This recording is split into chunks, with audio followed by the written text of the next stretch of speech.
Welcome to Port City Marina, located on the Cape Fear River in downtown Wilmington, North Carolina. Port City Marina is a full-service marina.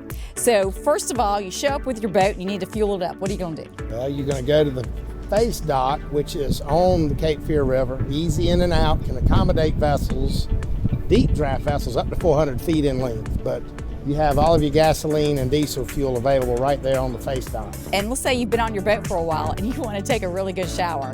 We have bathrooms, large showers, so you can get off that boat, take a shower with a little bit of elbow room.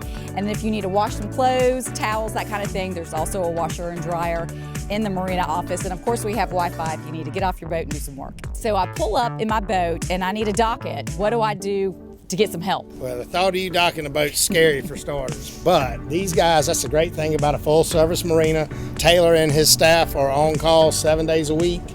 You get them on VHF, channel 16, or on the cell phone.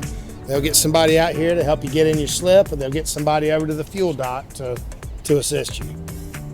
Perfect.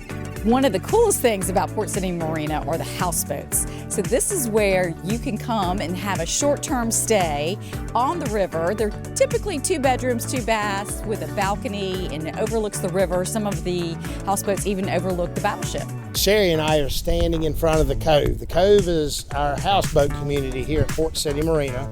It's home to approximately 40 houseboats, most of which are short-term rentals. So it's a great place to come hang out, explore downtown Wilmington, see a concert, or just do something different. We'll give you a look at that next. Actually, I think it's 35. Well, whatever. I said approximately. And another cool thing is you certainly could have your boat here and be able to get to the intercoastal within 20 minutes, depending on the size of your boat. You're 30 minutes to Snow's Cut, which kicks you into the waterway right there at Carolina Beach. If you ride another 45 minutes down the river, you're going to be at Southport and the mouth of the Cape Fear River and Bald Head Island. So there's a lot of destinations you can reach from right here.